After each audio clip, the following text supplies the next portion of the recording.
I guess what I envision my future relationships. Hopefully it's something na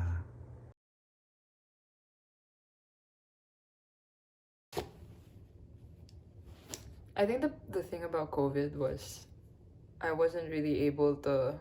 I used to be that friend in high school. I used to be the mom friend. I had friends who would call me mom, like 18 of them, and there was a whole group chat of like Frankie's kids. It was actually so funny. But I think the thing about COVID was it really just made me so emotionally tired to the point that like people I love would really, really drift away. And I couldn't really do anything about it anymore. Ako hindi sa amin biro na yung pinaka-important relationship sa akin at the end of the day is yung sa pamilya ko. It's really nice knowing na may uuwian ka at the end of the day na no judgment, well, judge ko ng mga kapatid ko sometimes. Pero alam mo yon na full of love pa rin, tas full of trust sa isa't isa. I think isa yun sa naging instrumental sa pagbuo kung sino ako ngayon. So if I would have to choose a relationship talaga na pinaka-important for me, it's my relationship with my family. I'm currently right now in a relationship, but how I envision it is hopefully it's something na you can share your happiness in life with someone who could actually help you grow as a person. It was weird because there was a lot of traumatic stuff that happened to me and my friends around 2018, 2019. And we were sort of like inseparable, like right around the time when we were getting so clingy na parang like we have to be super close or else we're literally gonna like freak out. COVID happened. I appreciate my relationship with my family. I appreciate my relationship with my friends. I appreciate my relationship with the people around me, my audience. And ang saya ko kasi nagko-connect kami. Makakausap mo talaga sila kasi willing silang makinig sa'yo at willing silang matuto. And I'm also willing to learn from them. Sa relationship naman, I have to say I'm super proud of my relationships this pandemic, lalo na sa family and friends. Well, definitely umiba na yung panahon ngayon. Naalala ko growing up, parang every waking minute of the day magkasama kami, except kung nasa school o nasa trabaho kami. Pero syempre ngayon, iba na. Si Jillian, yung bunso kong kapatid, nag-aaral sa US. Yung kapatid ko, grabe din sa trabaho. Si mama, yung work niya, it requires a lot of time away from home. Pero hindi ko naman naramdaman na parang na-affect nun yung relationship namin. If anything, mas na-strengthen pa yun. Kasi dahil alam namin na we can't be physically together as much as we used to, parang nag-overcompensate kami some other way. With my family, we have a very good relationship with my family. But then, nalamatan siya dahil nga hindi ako straight. So, yun kasi mahirap, di ba? But, the love is there. The communication is still there. Me and my siblings are very close to each other. We usually spend time together through Zoom na lang ngayon. Kasi we live in different places na. Kasi hindi ako nakatira mismo sa bahay ng parents ko kasi sa Olonga po sila naglalagi, tas ako sa Maynila. Tapos nung pandemic, pinapunta nila ako sa Olonga po kasi work from home naman. And super fun and super saya na parang ang dami kong natututunan sa parents ko and ang dami kong napapansin or na-observe sa parents ko na bago for me. You know, it was funny because I remember at the start of the pandemic, it was like, you know, we were all like, what are we gonna do? And like, we were like Zooming and like doing like the inumans and things like that. And then slowly it just sort of fizzled out a little bit. And I saw them again. I really sat there and I looked at them and I was like, I love you, but I really feel so weirdly. Yung parang it was so weird because it was like, we had to get to know each other again. I don't know how to put it. I feel like there was like a lot of pressure to mature. Siguro ang relationship na dapat nabigyan ko ng pansin or attention is yung relationship ko with myself. Because most of the time, I'm being too hard on myself. I'm being too mean. I'm overthinking. Madalas dinadoubt ko yung sarili ko. What if I'm not good enough? What if hindi ako magaling? What if may ma-disappoint akong mga taong naniniwala sa akin? And siguro kailangan kong maniwala lang sa sarili ko that I can and I will. And siguro kailangan ko lang din mahalin pa yung sarili ko para hindi ako masyadong nag-iisip ng mga ganito. And super saya kasi nung medyo nabawasan yung restrictions ng pandemic, nakakapasyal kami, nag-staycation kami, and feeling ko hanggang after pandemic, let's just say na magiging consistent yung paglabas-labas namin kasi sobrang nakakatuwa. Parang mas naging close kami. With my partner, I'm really planning to move in with him. Although nakakatakot pala, no? Nakakatakot palang mag-live in or mag-coexist sa isang place. Family.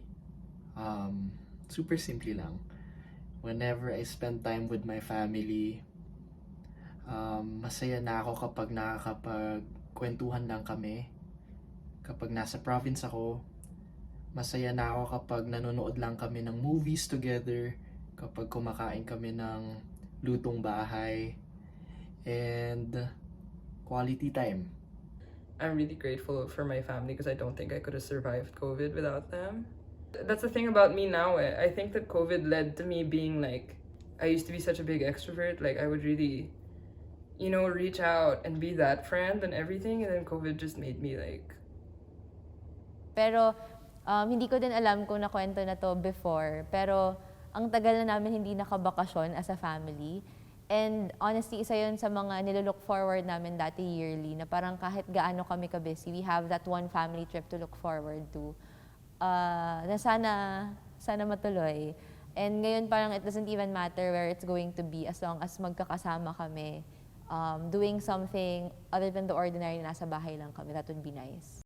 Nung pandemic, nung medyo nag-level 2, nagkita-kita kami. So nakakatuwa kasi bumalik yung college memories, yung high school memories, and nakakatuwa kasi napag-uusapan na namin yung mga future namin, yung mga business and everything. Parang nung sinabihan ako ng partner ko na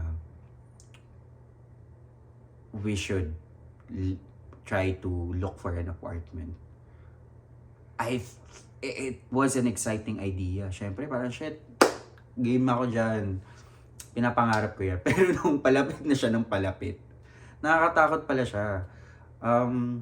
Nakakatakot siya in such a sense na, shit, adult ka na. Yung parang, ikaw na magbabayad ng sarili mong bills, hindi ka naaasa sa magulang mo, kailangan mo nang magtipid, and all of those things. So, parang hindi kasi siya step by step. Parang, okay, step 1, kailangan mo magtipid. Parang convergence siya ng all of these steps that you need to do in order for you to really grow as a person. And, of course, grow your life with your partner. Some of my friends left me because of my political stand. Some of my friends left me kasi may mga narinig silang bagay na hindi naman totoo and they instantly judged me. And may mga taong mas paniniwalaan kung ano yung nababasa lang nila sa internet, which is sad, but it's honestly okay to lose people, lalo na ngayon na madalas hindi natin alam kung sino talagang nandyan para sa atin. So for me, mas marami din akong nakilalang tao na nandyan ngayon sa paligid ko, sa tabi ko, nahahawakan yung kamay ko sa anumang bagay na iharap sa akin, sa mga challenges na alam kong nandyan sila. Because there's nothing necessarily to be healed, but there's also, there's clearly something wrong. I'm not sure. I just miss a lot of people, and I think I also I think the problem is I miss a lot of like who we used to be and not who we are right now, because I have no idea who we are right now. I barely know who I am. I don't know, you know, like what everybody went through during quarantine, because that was a really long quarantine. And I wish I was better so that I could, like, because I feel like if I was a better friend, I would be able to reach out and like not be terrified of it. Kung meron akong na-miss nung pandemic, mahilig kasi din kami kumain sa labas ng mga kapatid ko, tas ng mom ko. That's something we look forward to on Sundays after namin magsimba sa Ateneo. Naalala ko pa, kasi nagsimba kami lagi sa Ateneo, tas after ng mass, lalabas kami para kumain. That was our bonding experience for the week. Nawala siya syempre because of all the restrictions. But, ayun, nabawi siya sa time na magkakasama kami. So, ox naman so far. After this pandemic, mas sasama pa ako sa mga friends ko and mas ipapromise ko pa sa kanila na I'll be there for them as much as they're there for me. Kasi sobrang supportive nila sa akin and I wanna reciprocate it. Sa love life naman, wala akong love life mga te. So, single ako. So, if may mare-refer kayo, go na. Please. I haven't been kissed in a really long time. And that is completely my choice. Because I think, like, it's just hard. Like, I don't know how I'm gonna get I don't know how I'm gonna have a boyfriend for the rest of my life, then at least for the next 6 years. And it really sucks because, oh my god, I want a fat baby. I say this a lot to my friends. I think that this is, yeah, I say this a lot to my friends. That might have come as a random shock, but I want a really fat baby. Like now.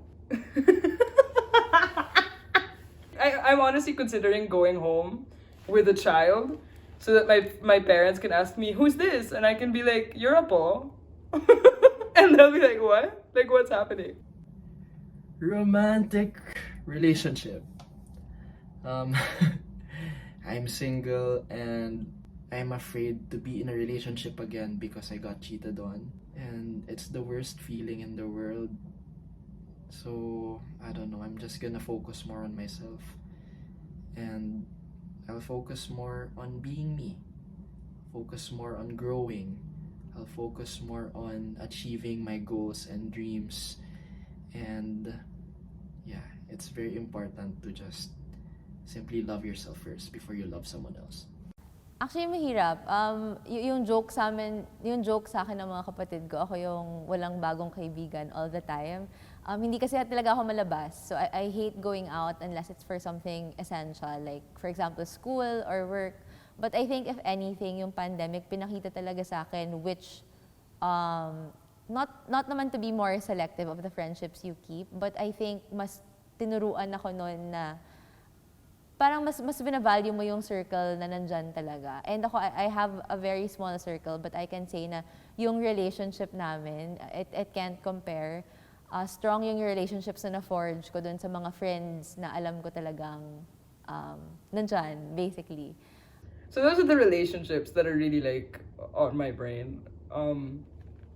It's just, it's this sort of like, I feel like I'm lacking in so many departments, but at the same time, I'm doing what I can right now because I feel like, yun nga, it's like I barely have time for myself and I'm trying to be nicer to myself. And unfortunately, to a certain extent, that means having to be apart from some people right now and some relationships right now. And I'm trying to make my peace with that, but it's kind of hard. I just really hope that my future relationship or our relationship with my partner will be something that's very helpful or beneficial for the both of us. Magkaiba kasi kami ng field. So, I hope na masupport ko siya kung ano yung gusto niyang gawin sa life niya. Masupport niya ako sa pagiging, sa gusto kong gawin sa life ko.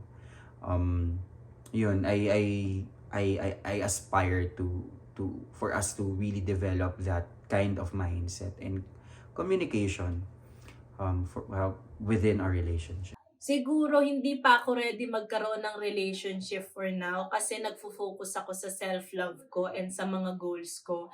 Pero if darating yung the one for me, then why not? Pero sana siya na kasi last year, 2 beses akong nalotlot sa love life. So please naman, sana yung susunod yun na yung pinakamatagal and yung the one. It's been a lonely